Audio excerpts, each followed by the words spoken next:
So I wanted to talk a little bit about Section 13 is about properties of exponents. Most of you guys have seen this quite a bit, and I want to talk a little bit about some of the issues that I see people having. One is, take for example this problem right here. One is that people don't realize that this is all the same level of order of operations, so I can reorganize it in any way I want and then apply the exponents, the properties of exponents. So if I write this out,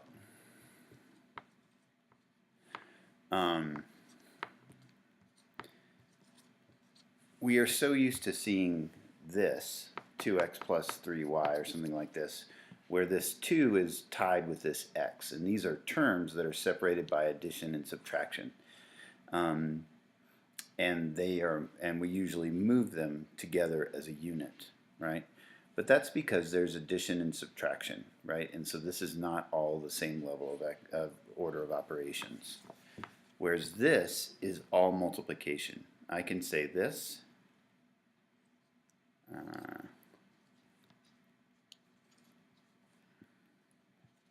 And as I do that, because of the commutative property of multiplication, I can move those around.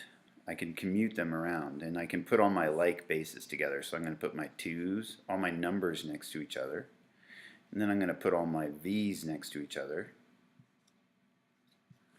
and then I'm going to put all my y's next to each other. And it doesn't really matter what order I put them in, but I'm going to kind of group like things. Now I could say that this is 2 squared times 3, but we know that 2 squared is 4, and so we're just going to write the number down. Now this is going to be, this is an implied 1, and so according to properties of exponents, we're going to add those exponents. And you can kind of think about it as far as order of operations. This is multiplication, and so we add. It is one order of operations down. And then this would be v to the 5th, and this would be y to the 9th. And then I just bring those down, v to the 5th, y to the 9th. Now these, nothing else is like bases, so I can't really do anything else to simplify this problem. But that's generally that. So the one problem that a lot of people have is they're so used to thinking about terms and addition and subtraction that when we come here they feel like this 2 is tied to this v, okay? And it's not. They're totally separate, and they can be moved independently of each other. Let's look at another type of problem here. Now,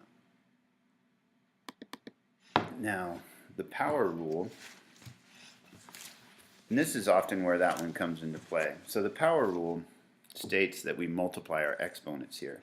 So we have this problem going right here. We have this problem going right here.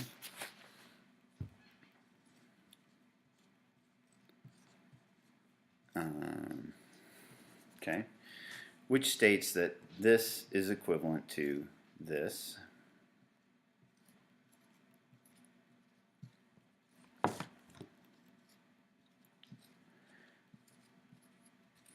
Okay, and now this is all essentially the same level of order of operations. In other words, we don't need those parentheses anymore, and we can reorganize everything however we want. And we'll take this one more step. So this will be y to the 4th, 9 to the 2nd, z to the 6th. So I'm just looking for those like bases and combining them. And you can see we could have easily gone from this step to this step just by multiplying these exponents and remembering that's a little implied 1. And then the last step would be to change this so that it was y to the 4th over 81 z to the 6th. Okay. Let's see if you can get to see that here. There you go. Now you can see that. Anyway, next up, let's look at another type of problem here.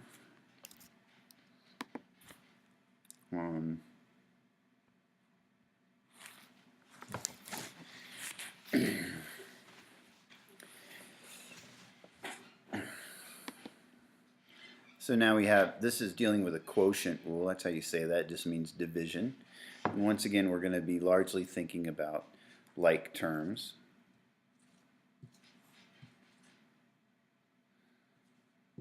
And once again, this is an implied 1 here. Okay. And so, and what we're going to do is subtract these exponents. So this is going to be b to the fourth, a to the second. Okay. And that was a pretty simple one there. But that's applying that quotient rule where we just subtract. We say 5 minus 1 is 4, 6 minus 4 is 2. Let's see if we can find one of those that's just a little bit harder.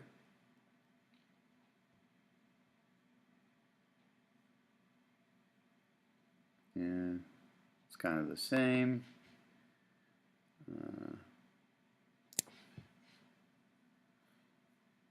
More of the same. Okay. Now, this is the other one that causes a lot of people trouble, and it is tied with that last idea that these two things are separate. Okay? That this is equivalent to 1 over 3 times m to the negative fourth. That these are no closely tied than to that 1. Okay? And so one of the things we want to do when we're rewriting without negative exponents is when you move things from one side of the fraction bar to the other, it changes sign. So this one would be m to the fourth, positive fourth, over 3. I could say 1 times that, but I don't need to. Okay. And simply by moving something from one side of the fraction bar to the other, we make it positive. But a lot of people struggle with this idea that these two are tied together, but they're not. They're separate, and you can move those pieces individually. Okay. Let's see if we can find the one that's just a little bit harder.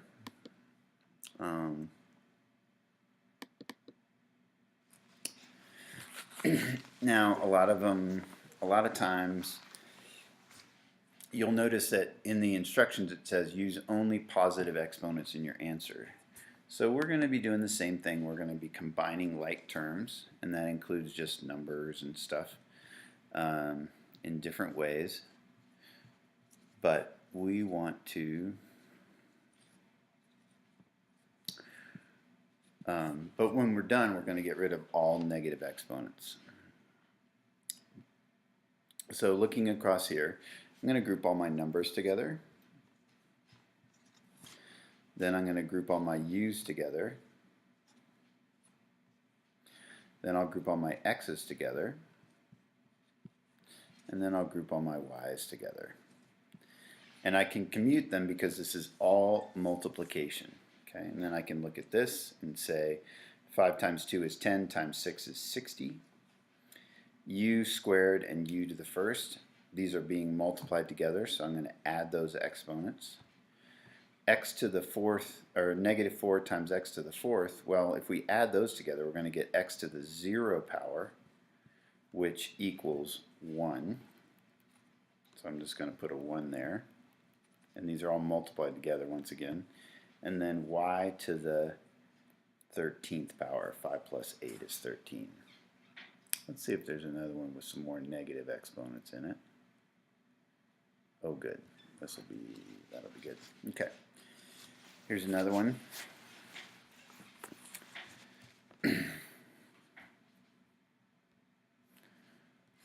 So I've got a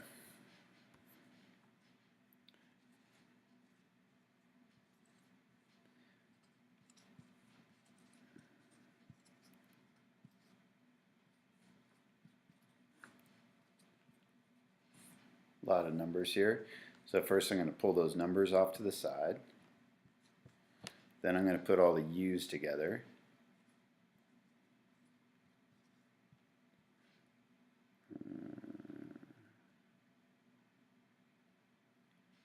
Okay, and then put the y's together.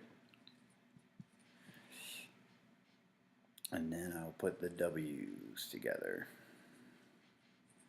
Okay. 3 times 4 is 12, times that's 48. Once again, this is 3 minus 3 is 0, so that just equals 1 times 1. And then this is also times 1. And then here I add these together and I'm going to get w to the negative 8. Now, so I'm going to take one more step in rewriting this. I don't need these multiplication by 1, right? But I want to move this to the other side of the division bar so that becomes positive, like that. So this would, that's not very helpful. So this would be my final answer. I move that so that I only have, as it says right here, positive exponents in the answer. Okay.